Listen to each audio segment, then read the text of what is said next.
Hey guys, welcome back to Stop the Shunning. My name is Bethany. I am here today speaking with Monica. Monica was one of Jehovah's Witnesses for almost 40 years. She was a regular pioneer. She served in multiple foreign language groups.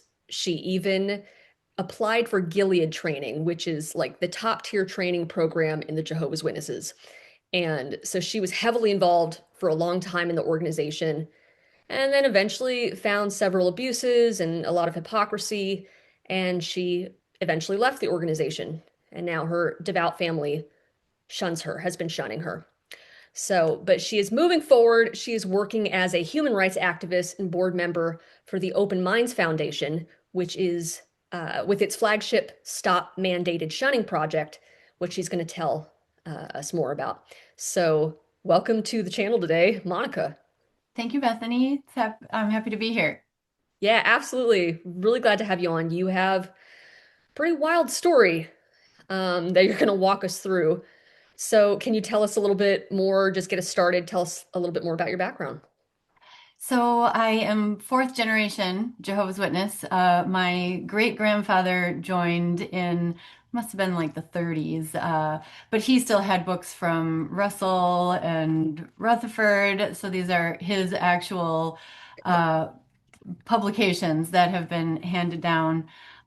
He had lost two teenage sons in death when they were like 18 and 19, and he was told by the Lutheran pastor that they were going to go to hell because they weren't regular churchgoers. So he was looking for some comfort, and he was vulnerable, and he got sucked into this promise of paradise earth and seeing his kids again. Wow, that's So, terrible. That's so young, 18 and 19. yeah. Goodness. And what about the rest of your family? I mean, so your fourth generation witness. That's Yeah. that sounds So like so family roots. by the time I came around, it was like there was just nothing else you did. This was just who we were and what we all did. And if you wanted to be a good person, this is the path you went down. My dad was an elder, I think from the time I was born, basically. So he was conducting book study and conducting field service on Saturday and giving public talks. And I was very studious, very devout from a very young age.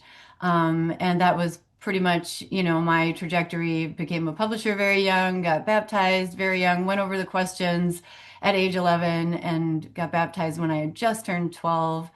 And I remember I was 9 years old when I decided I would not have children because we went to an assembly and they had a talk at that assembly, responsible childbearing in the time of the end. And I remembered that title. I had it memorized, but I didn't know how old I was. And when I was waking up, I still thought that not having children was my own choice. But I remember that talk and how that had always stuck in my head. And I'm like, I'm just going to look up and see what year that talk was, because there's reviews in the Watchtower of the talk. So I found that talk and I found out that I was 9 years old. So when I was 9 years old, I decided, okay, I'm going to be obedient. I'm not going to have children. I would see missionaries being interviewed, and I'd be like, I want that to be me. I want to save people. So I was just very, very devout my whole life. So moved on to getting married. To my only focus in marriage was someone who would pioneer with me and share my goals. Nothing else. Nothing about compatibility in any other way or attraction in any other way other than that's what I would look for. We pioneered for about 14 years. We were in multiple language groups, Spanish, Arabic, Twi, which is a language of Ghana, Africa, Tagalog, which is the main language of the Philippines. Loved that, had a wonderful experience with learning about different cultures and fitting into these different congregations and learning the languages and the food. And that was all beautiful. But we also ran into a lot of elders who were on a power trip. And because we were younger and likable and doing a lot, we were viewed as competition by some of these elders who were climbing up the ladder. And so they would try to take us down a notch whenever they could. And that became like a living hell because we were so sincere in doing everything we could. And they would always find fault with my husband and reasons, stupid, silly reasons why he couldn't be a ministerial servant. And then after he was servant, why he couldn't be an elder, or, take little privileges here and there away from us just to show us that they were in charge, or pull us aside to counsel us for something stupid. Including preaching outside of our territory when we were helping the Arabic group. Like I had to hide the Arabic literature in my trunk because they had a local needs about us preaching in Arabic and how we weren't following direction, even though this was arranged by the circuit overseer. I mean, it was really, really difficult. And we knew we were doing everything right. So I would get down on my knees crying to Jehovah and saying, when are you going to lift this? Because I know we're doing what you want us to do. And I know this is a test. And so many elders we'd go to and ask them for help, and they would kind of see what was going on. And they would act like they were going to do something, but really they just wanted to fit into the good old boys club or wanted it to miraculously go away. And so, and we would see other people too that were being just judged by the elders and crushed in their spirit when they were discouraged and needed help. They would get counseled and criticized instead. It's like And people who were just very sincere being taken advantage of to volunteer to pick people up or to do food for this or that while the elders wouldn't lift a finger. So we just saw so much of that.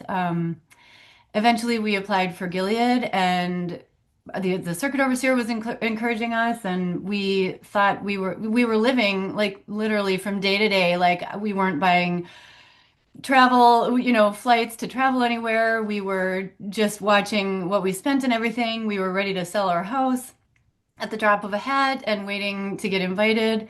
Then we found out that one of these elders who didn't like us and who was wanting to become a circuit overseer himself prevented our application from being sent after the circuit overseer had approved it, the elders had approved it, and he just refused to send it and never told us. And then lied about it and said it was the circuit overseer. And I actually, like, totally unsubmissive at this point, I contacted the circuit overseer and said, "This elder said that you're the one who said you wouldn't send the application. And that really is hurtful to me because when you visited, you were all encouraging and you told us to fill out the application. And for you to then not send it and not tell us is really hurtful." And he said I had nothing to do with that. We found out it was this elder was lying. of course. Anyway, like going on and on. It never got rectified. We were just getting crushed more and more. And yeah. So yeah, so petty. I'm just nodding along, going, yup, that tracks. That sounds about right. So that is definitely a witness resume if I have ever heard it. So for people who might be watching this who are never Jehovah's Witnesses, can you explain what that life was like? You're saying things like Gilead and these foreign language groups. So what did an average week look like for you? Like what was your life as a Jehovah's Witness? Because some people, they just go to church on Sunday, and that's fine. Or they are missionaries and they go to certain countries and they preach, for their church or whatever. So what did a typical week as a Jehovah's Witness look like for you? It It was all consuming. So I would actually calculate, I was at the Kingdom Hall 5 or 6 days out of the week. And I would oftentimes, if I had to work in the morning, I would bring service clothes and then I would run to the Kingdom Hall and change to go out and service after work. Or vice versa, I would get up early and do street witnessing and like hand out literature at bus stops when it was dark and freezing here in Minnesota. Go to laundromats in the dark, and then change clothes to go to work or do something else. It was very much, we kept track of our time. We had to report our time, and we had this commitment of how many hours as pioneers we had to put in. And I was one of those people who was completely honest. I never lied. I would be on my husband's case because he was too casual about it. And Uh-huh. he would sometimes not pay attention. And then, like, a week later, he'd be like, "Oh, last Wednesday, what time did we start service?" And I'd be like, "You need to keep track so you're honest. You can't be lying on your So report." you were like an A plus witness, like, yeah, good student, super conscientious. But yeah, If so we how many stopped for hours? coffee break, I stopped my time. I was wholehearted and by the book. Thanks for giving a little bit more detail because people just see Jehovah's Witnesses kind of randomly once in a while at a cart in downtown, or they see them maybe knocking in this, in their neighborhood. But they don't know like what that actually means. It's not like I just picked a day once a month to go knock on doors. You're saying it's an all-consuming, and I can attest to that, obviously, all-consuming life as a pioneer, and especially you're involved in all these different foreign language groups and working your way up. So how many hours would you say on average you put in a month? for for Well, for the ministry, for their door yeah. knocking and the carts and the pamphlets and the whole thing. Yeah, on average, well, I mean, it would be at least 20 hours of actual ministry time, but then when you're thinking the travel time that it takes to go, because you go to the Kingdom Hall and you come home every time, and then we would be giving parts at the meeting, so we would have to plan for those. We're learning foreign language, so we would have time set aside to be learning these languages, preparing for studies. I would be expecting, we conducted, between my husband and I, we conducted hundreds of Bible studies with people in different languages. And I would expect my students to prepare ahead of time and underline the answers. So I held myself to that standard. So I would underline my books and have notes in the margins. And then they would change the book on me, or we'd go to a new language and I'd have to do it in a new language. So you're And saying that was they switched up the publications and you would have right, to, right. So okay, now we're going to study with, instead of the knowledge book, it'll be the teach book. Instead of the teach book, whatever came after that, or the require brochure we used for a long time. And then they would switch it up. And I would have prepared this publication and have it all studied. And it would be such an effort to study a new publication when they would come up with a new one. I mean, And learning that a foreign, was yeah, sorry. and that was actually one of the things that exhausted me and ended up helping me wake up, because I'm like, this is just ridiculous. I mean, it's really not different information. Why do we need to be changing this constantly? Interesting. Okay. So I So will, I can't, so the actual number of hours that I spent in this sort of activity was massive. I mean, certainly a full-time job in oh, addition absolutely. to working part-time. Yeah. That's basically, yeah, and it's okay. I don't need a specific number, but I remember like my mother back in the 60s or 70s, she was putting in like 80 to 100 hours a month, and I'm sure that's what you were putting in Oh, yeah. between everything. But when Right. she was a pioneer, and of course, Jehovah's Witnesses over the decades, they have changed their standards of what constitutes certain status levels. Because when you're in one of these high control groups, there you get a badge or you reach this level or this tier and it means a certain thing. So in the Jehovah's Witnesses, a pioneer, they've distorted that definition to be somebody who's an unpaid, worker bee for the organization, placing literature, doing the Bible studies. And it's, you were sincere. You thought you were doing the right thing. It's how you were raised. Um, did you, I guess, okay, so something interesting that you mentioned, the exhaustion. We can come back to that and your waking up process, basically, when you started to leave the organization. But that is a core or key tenet of a high control group is keeping you so busy. You don't have time to question, think for yourself, take care of yourself.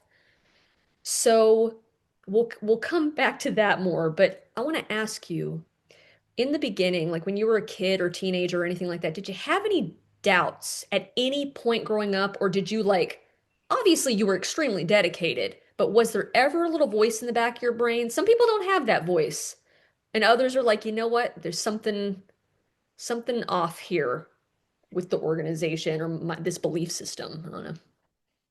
The one time that I did, like, meant like recognizably have a doubt, I was really young. I probably was 8 years old, and my dad was conducting the book study.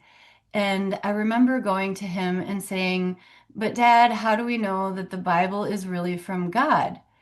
And he was an elder and taking it very seriously, and he took out all these JW publications and started showing me all this research. That's the type of person he was, and he knew I was studious. And at that age, of course, I'm like, oh, look at all this deep research that my father has done. And my father wouldn't, lead me astray. So clearly it's the truth. So that was the one time that, and I kind of didn't even remember that story. It was buried in my brain. And then later on, I remembered that and thought about that. And I'm like, you know what? I actually did at a very young age have that very baseline question. How do we know any of this is really the right source? But I just, I was young and I trusted my father and he was the smartest guy I knew. Honestly, and then he continued, we'll talk about that later, even after he stopped believing when I was 14. He didn't openly admit it. He continued to be an elder for several years. He continued to go to meetings and go preaching door to door.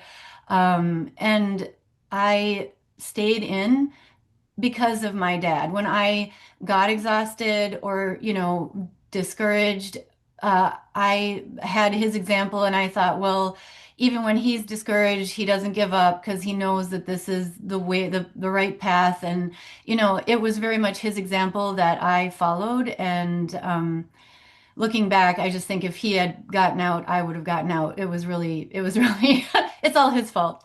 But that's interesting though. So he was awake and just going through the motions. Yeah, well, partially awake. When I was 14, he went through his little crisis and his doubts kind of collapsed in on him and it was noticeable. I mean, that was a very big deal for our family and everyone started to view him as, questioning and being spiritually weak. But he was very, very careful about how much he said and who he said it to. He would bring up things like the fact that they had changed the policy on military service. So his brother, my uncle, had spent 2 years in prison, in Sandstone Prison in Minnesota, because he had refused not the refusal to be drafted, but the refusal for alternative service, because that's what the organization said. You cannot accept alternative civilian service if they call you for the draft. So they have now changed that. And my dad would say that his brother spent 2 years in prison for no reason. And where I came from, all the people of that generation, all the men of that generation that had happened to, we knew there were people in, at least a couple in every congregation men who had spent time in a couple years in prison. That was standard. And then in 1996, they said, "Oh, actually, now it's up to your conscience. You can make your own decision." And So I yeah, so see. he had some things that he had concerns about, but he hit it good enough, and he kept the behavior was there. So he did tell me one time, "There's nothing better," and I thought he meant this is the best thing, but I think he meant there's nowhere else that is better. So I'm just going through the motions. Right. Interesting. It's interesting how, we each have our thing that wakes us up or our own path to walk, and people handle things differently. And so it's interesting that was how your father handled it. And your mom, you we've talked about this. You have this isn't a crazy story. Um, can you tell us a little bit more about your devout mother and what happened to her? Because Yes. this is wild. Yeah. This was, I thought I had a really, really good family, and I thought, oh, they're really good people. Yes, they're brainwashed or they're mistaken. Yeah, they're sincere, but they're mistaken. I had stopped attending meetings in 2019 and people didn't, my relatives, because of the whole COVID thing, and we didn't live in, we weren't in the same congregation as my relatives. I was able to hide it for about a year. And then early 2020 was when it became obvious. One of my aunts basically spread the word to the whole family that I was an apostate, and everyone cut me off in 2020, including my mom, was very directly pressured by my aunt to cut me off. And then my dad, in order to not make waves and not get in trouble with my mom or the rest of the family, started shunning me as well in 2020. So that was hurtful. Never thought he would do that. So because we didn't have much communication, I didn't realize that my mom was starting to develop dementia. So my mom was getting Alzheimer's, and one of the symptoms of this is like hallucinations and panic attacks and delusions that people are out to get you. And combine that with during COVID, then my dad stopped attending meetings and stopped going preaching. And that was, I mean, he hadn't believed in 30 years, but he finally it became visible to the family. And so my mom, who was always devout and now, being diminished with the dementia, was having panic attacks and calling relatives crying. We didn't know this at the time. And then in 2023, in the spring, um, we got together for the first time in a while. It was the first time in quite a while that I had seen my parents in person because my little brother had open heart surgery in Arizona, so different part of the United States. I'm from Minnesota. My parents are in Wisconsin. Most of the family is here. And then we were in Arizona with another aunt, my mom's oldest sister, who's also everyone's a devout JW. So we were in Arizona for the surgery, and my brother and I immediately, when we saw my mom, were like, "Oh, she's not doing well. She's got dementia. She needs to be checked." I told my dad, "You need to check her." Oh yeah, yeah, yeah. When we get home, I'll look into it. He wasn't really taking it seriously, which is kind of, because of him kind of living as a PMO for all this time and living a lie, it's affected his mental health. So my advice to people, don't do that. Don't do that for the long term because you'll pay the consequences in your mental health. I'm sorry to interrupt you. So, can you explain to the audience what a PIMO is? Physically in, mentally out. So he was going through the motions, pretending that he still believed for fear of being shunned and losing his family.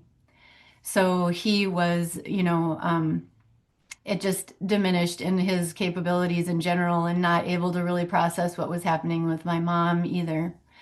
So when we're in Arizona, for the surgery, I fly back. And lo and behold, the aunt who lives in Arizona was like, "Oh, since you're here, you should come and visit." My brother had recovered enough that my brother, my dad, and my mom went to visit my aunt, my mom's older sister, and she had this all coordinated with my brother in Wisconsin, with an aunt in Wisconsin and an aunt in Minnesota on my dad's side. So the whole family, both sides of the family, are all in on this, where they're going to save my mom from my apostate father, who should not be associating with me and my little brother. Because we're a bad influence on him, and he's a spiritual danger to my mom. And so they trick my parents into thinking that, oh, we're just going to go and visit this aunt for the day. And so they drive there for a visit. And as soon as they get there, my aunt pulls my mom away from my dad.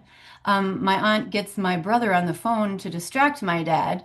They had someone from the local congregation in Payson, Arizona, this middle-aged man who could handle my dad if my dad like freaked out, that was there to supervise this abduction. And my cousin came in a getaway car, like after my parents were parked, so that she could freely leave. So they convinced my mom to get her purse and get in a car. My cousin drove off with my mom. My aunt is yelling at my dad and saying, "You need to get help. You need to talk to the elders." Gets him, has him on the phone with my brother in Wisconsin. And he thinks, oh, and she's saying, "We just need some girl time." And then she leaves. And they think this is a few hours and my mom's going to come back that evening. Then my cousin shows up and says, "Nope, your wife's not coming back this evening." And so my dad and my brother go sleep at a hotel. And then they're supposed to go back to Phoenix the next day. They go to a park, they go to a antique store, and then it's getting to be the time where they need to head back. and they had something scheduled when, back in Phoenix, an appointment. And so they're trying to get a hold of my mom. My mom's not responding. And then my dad gets a call from his sister, so his older sister, my oldest aunt on the other side of the family, saying, "You're going to go through me from now on. Your wife's not talking to you, and you're going to go through me, and you need to go to your elders and get help." Anyway, so my dad didn't hear from my mom for 4 days. And when he did hear from her, it was texting, which my parents had never texted. He had literally never received a text message from my mother until after she was abducted. They were helping her compose text messages on her phone, which he could tell was not coming from her. And so what they did was they flew my aunt from Arizona to Minnesota, where one aunt picked her up, and then my brother came from Wisconsin, got my mom, brought her to Wisconsin. My dad, for a month, did not know where my mom was. My brother didn't know either. And when they were coming back from Arizona to Wisconsin, they thought, well, now for sure we need to get mom back to go back home, and found out that she had not even been there for a month. And yeah, so and my dad was so shut down. He didn't even tell me this. I found out a month later from my brother that my parents were not together. And when I started hearing how this had all happened, I'm like, we need to call the police. This is insane. Excuse me. Sorry. Okay. That is okay. So what happened next? So I did call the police. Okay. But we have states, in this country, and they were basically like, well, if she's not in this state anymore, we can't help her. And then I couldn't figure out whose house she was at because we weren't getting any communication. So it was impossible to get the police involved. I did call the man from the congregation who had been brought in by my aunt to Right. help with this abduction. I called him, I recorded the phone conversation. I'm like, I did confirm that it was him and he was there. And when he met my mom, my parents, and I'm like, did you know that you were involved in abducting a vulnerable adult? My mom has dementia. And then I still had not been blocked by my family when I found this all out. And so I sent a mass group message to all my aunts and my brother. And I'm like, I'm reporting this to the police. My mom has dementia. She's a vulnerable adult, and you have participated in abducting a vulnerable adult. And now who's going to take care of her? Are you guys going to take care of her? She needs a caregiver. Absolutely insane.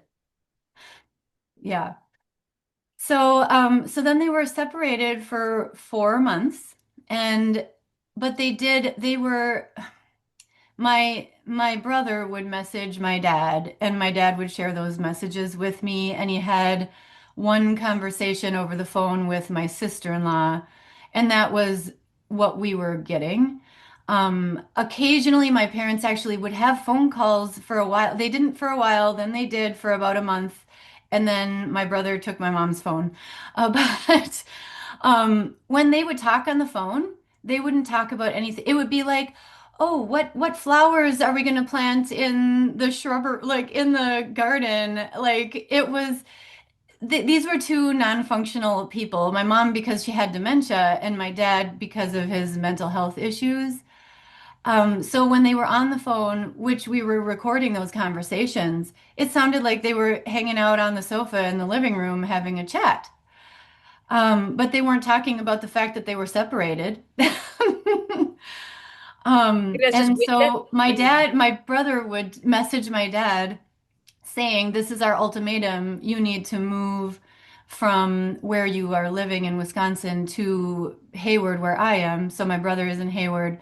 They demanded that my dad move to that little town next to my brother, who is a faithful JW, and that he totally cut off myself and my little brother, who no longer believe.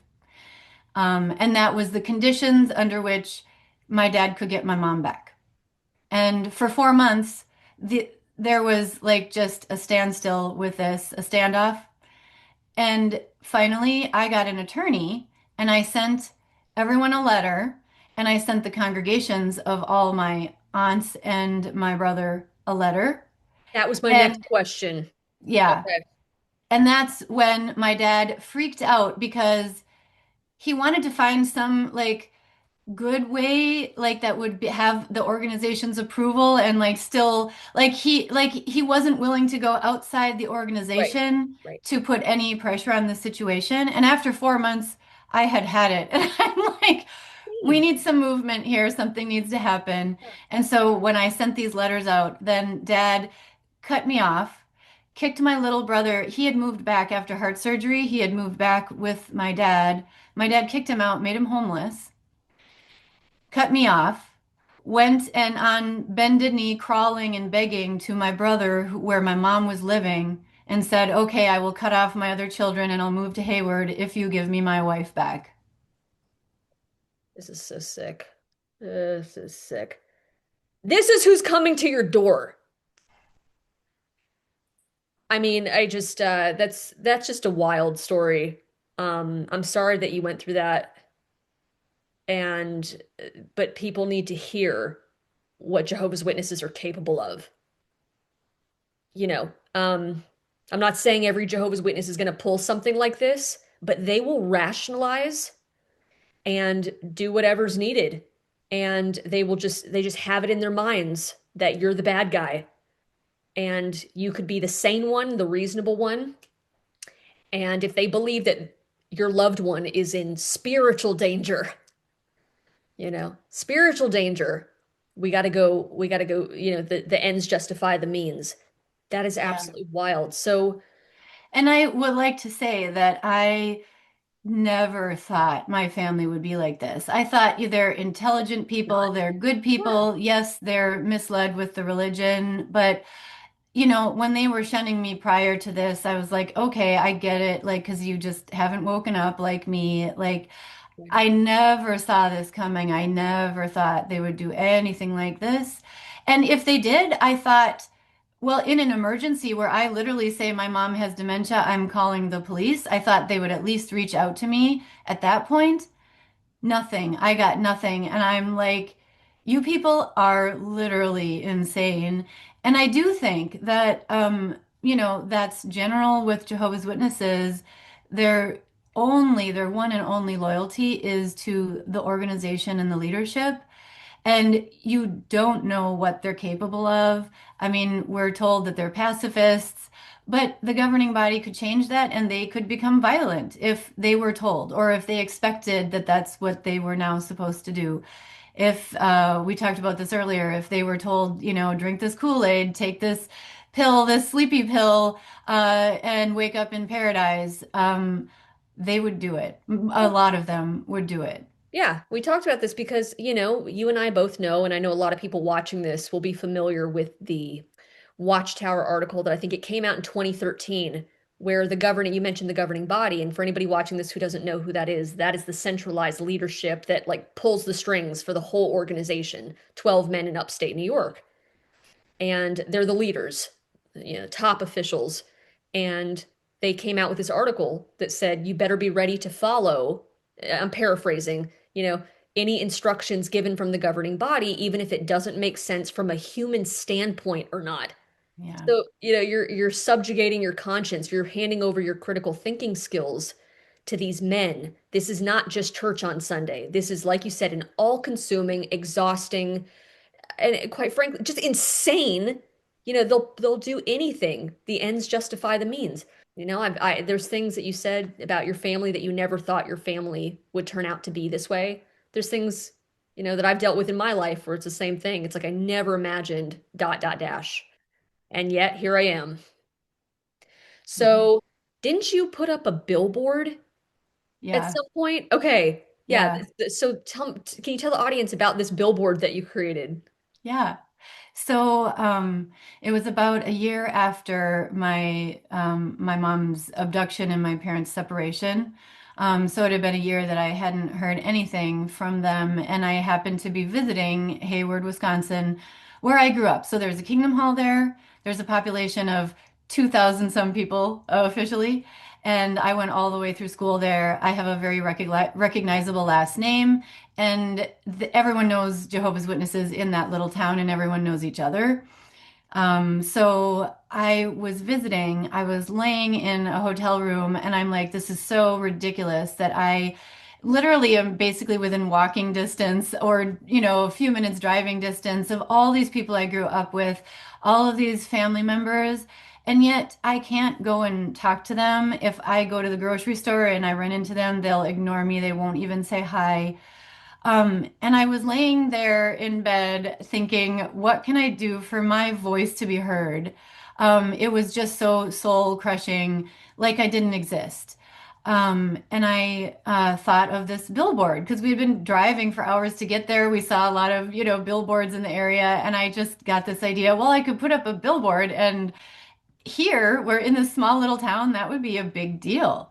Right. So that's what I did. And I'm gonna end up putting a I'm gonna bring it up here for the audience. So yeah, it really had a big impact. There were multiple people who I had not met who saw it, who were being shunned, who contacted me based on that. There were multiple people that I grew up with in the congregation that had drifted away and left, and of course we hadn't kept in touch, and they contacted me and we reconnected. There were schoolmates and teachers. I had a teacher who said that when my billboard went up, their whole church prayed for me, which I thought was so sweet. It just melted my heart. I just thought, oh, this is what religion should do, right? Like, I was gonna say, like, shows their humanity, you yes, know? That yeah, wow, that's incredible. So people who had faded or left the organization, you got to reconnect with people, or yes, maybe people that you'd never even met before. We're just saying yeah, like, hey, me hmm, hashtag me too. yeah. Yep, Wow. and someone posted it who is very well followed and in XJW circles online posted it, and because of that, a lot of people saw it and contacted me from different states, and so now I have people who are still PMO, physically and mentally out, kind of anonymous still, who have contacted me, and we keep in touch and message each other. Yeah, my social circle like exploded because of this billboard, which was really nice. Incredibly brave move for you to do that with the billboard and how you reconnected with people and just it just when I hear you say it, it makes me think of the organization shoots itself in the foot. Hmm. Leave people's families alone. And yet, because you did this, we're speaking up, we're using our voices, and now people want nothing to Right, do with you. Well, they already right. thought you were kooky, but it's like you do this to your own family? Nah, I don't want that watchtower. Not interested. Hmm. They're doing more damage. And it's like, Right. oh, Yes, really. I mean, most of us would love to just for this to be like any other religion where you just kind of go your own way and you still get together with your family and it's no big deal. And if that were the case, nobody would need to do what we're doing. No one would need to speak out. So it really doesn't make a whole lot of sense in the long run for yeah. them to take people's family away and put them It in that kind backfires. of vulnerable pressure cooker situation. Let me back up a little bit. What happened? Did you disassociate or were you disfellowshipped? What did your exit look like officially, Yeah. besides the billboard? Like, what officially happened in the congregation? Did they, like, she's disfellowshipped, she's out, or did you write it? How did that work? Neither. I was not disfellowshipped. To my knowledge, I never have been.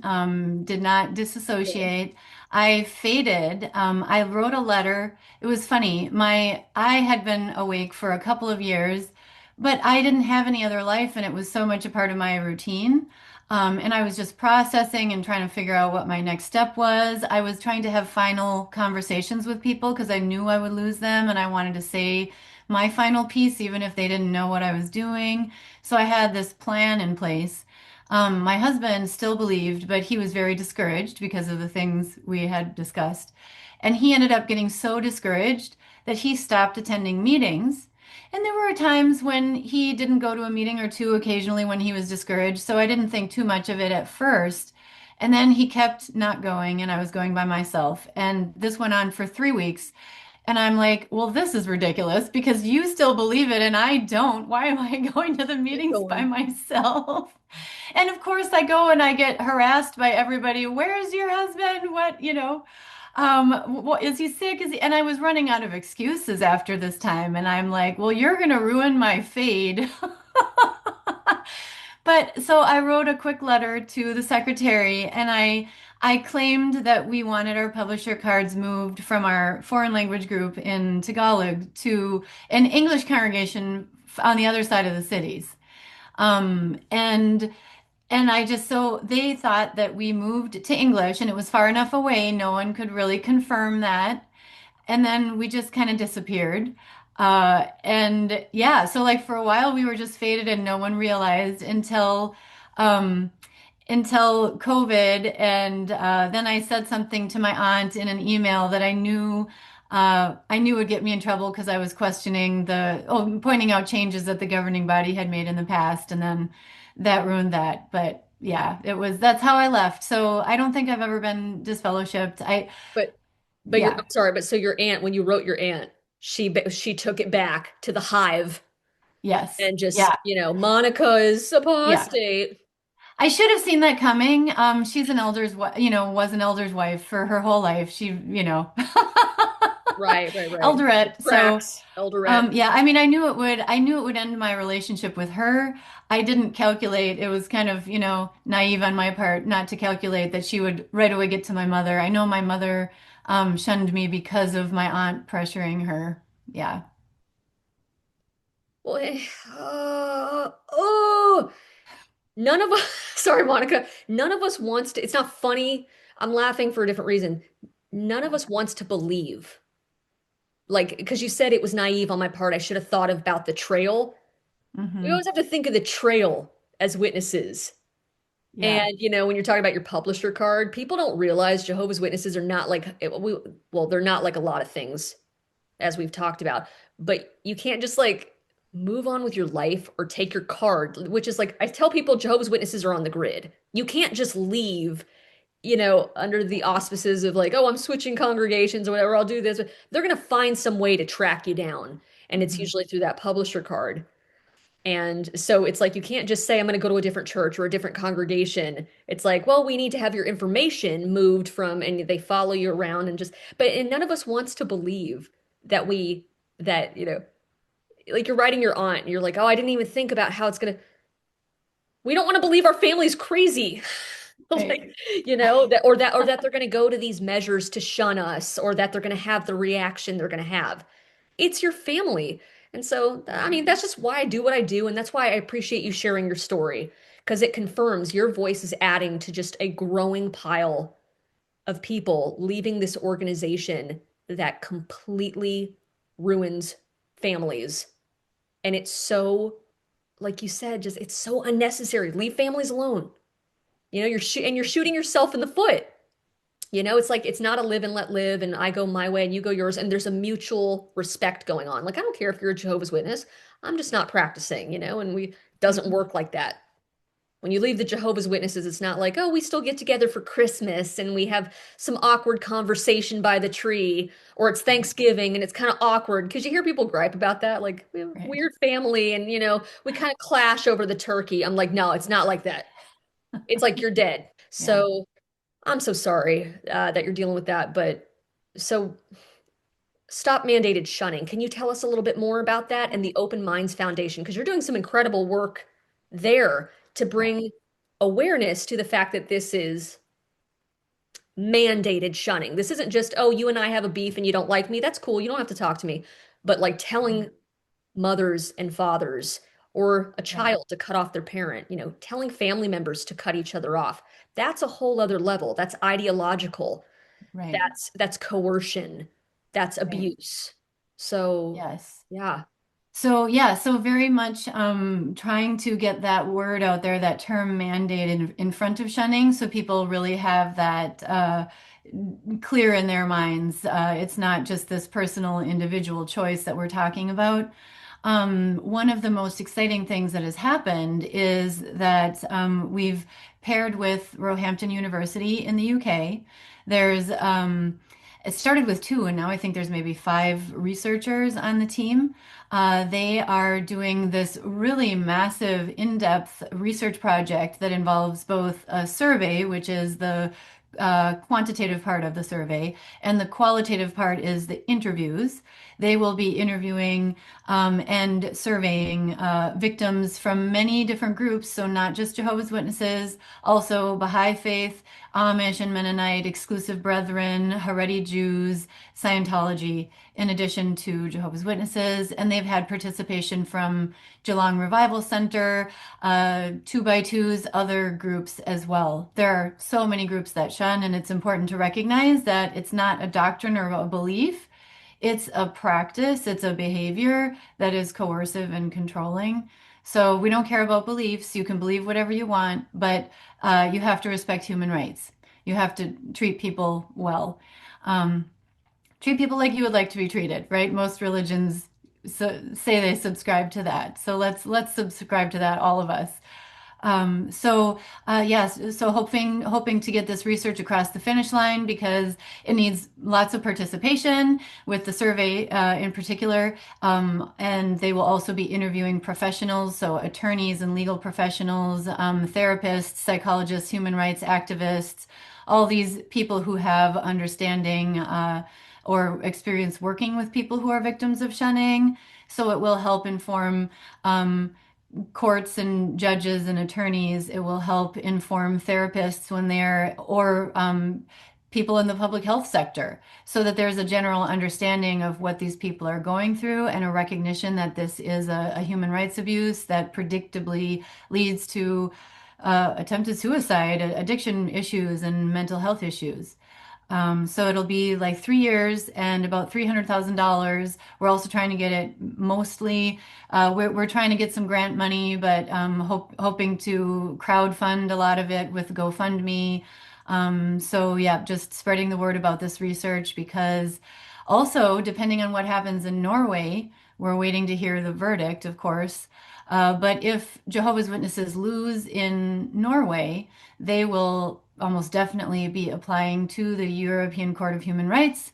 And that will take a while to get there. But if the case goes to the European Court of Human Rights, we have to have studies and data like this to prove, because that was why the state of Norway lost at the appeal trial, was that the judges said, "Oh, well, we don't know, we don't have proof that we can actually call this coercion or psychological violence. Yeah, it's bad, we know it's bad, but we just don't know if it's to that level where we can call it that. We need more data, we need more research or evidence." Watchtower actually was saying exactly that. Oh, you cannot call this psychological violence or coercion. You would need evidence and proof to be able to say that. Well, we want to get that evidence and proof and data. Excellent. Yeah, well, here's your evidence. Yeah. Fantastic work. I'm going to leave links to that, by the way. So anybody watching this Thank you. who, Yeah. yeah, absolutely. Anybody who's watching this who is shunned or who's been through some sort of, whether they're ex Jehovah's Witnesses or not, could take that. You said that there's like a survey or that. Yeah, so the Okay. survey is for victims, any victims of shunning from any group. And that it's on pause. They did a pilot survey, they're refining it, and it's going to be even better. And then they'll release that probably next month. That'll be up on our website, the stopmandatedshunning.org, as soon as that gets re-released in its final form. So anyone can take the survey. I think they have basically enough former Jehovah's Witnesses who have done the interviews, but they are looking for people from other groups to also do interviews and professionals to do the interviews. But the survey, as many people as possible, the more the better for that. Go if this applies to you, anybody watching this, go take the survey. Okay, great. Well, Monica, any final thoughts? Any final advice for maybe a current Jehovah's Witness who's questioning, or I don't know, maybe not a Jehovah's Witness, any advice for them Yeah. for dealing with witnesses, anything that you would want to I say would to them? say, if you do have that little voice inside you that tells you something is off, you should learn to trust that and listen to that. Don't ignore it. You owe it to yourself. And don't be afraid to do research. It's just information. Assess it. If it's not true, it's not true. If it is, if there's something there, you'll have learned something. So don't feel guilty. Don't feel afraid of doing research. Um, And also for those, the many older people like my parents, like my aunts and uncles and that generation, the boomer generation, um, which, I feel bad for what you're going through, people that are still in it or maybe starting to question or wake up. It's really hard to get to that point in life and have those doubts or start to have those realizations. I sympathize with that. But it is worth it to still do your research because and find out if this really isn't what you want. Find out if you can reconnect with your children, your grandchildren, your nieces and nephews, your siblings who have maybe left the organization or never were a part of it. Because if this ends up not being true, then what you're waiting for is not real. Um, if it is true, then God is going to be loving and he'll be gracious with you and forgiving with you, and he wouldn't begrudge you doing research. But if that isn't real, then what you're giving up, what I found out when I left was, yes, it was disappointing for me to realize, oh, I'm going to die. Oh, I'm not going to live forever. But what was really, really hurtful was the things that I really had that I lost, that I gave up, the real things, the opportunity I gave up, the opportunity to have children. Um, I gave up the friendships with the people I went through school with in my little town that would have been lifelong friendships. I gave up a relationship with my relatives who were disfellowshipped when I was young. Those things, just the decisions you can make in life of studying whatever you want to study, those things you can't get back, and it's not worth it. And I have seen and heard of so many cases of people getting to the very end of life. They don't want to face that reality. It's really overwhelming. So they push it down, they push it down, and then they get to the point where they're literally on their deathbed, or they really recognize that the end of their life is imminent, and it hits them like a ton of bricks. It's tragic, but I've seen it happen over and over again. Don't think you can live in denial forever. Don't be making up with your children and grandchildren on your deathbed. Do it now. Take back what you still have. Show them that you love them. That's the most important thing that you can do before, well, you still have life to live. Extremely powerful. I agree 100%. And I know that there's other people watching this who are in a similar position as you and agree with those statements. Thank you, Monica, for sharing your story. Thank you, Bethany, for all that you're doing. Your channel is amazing. I followed you since your first version of your channel. Loved it. I Oh, was yay. a patron supporter then and big fan of your content. It's wonderful.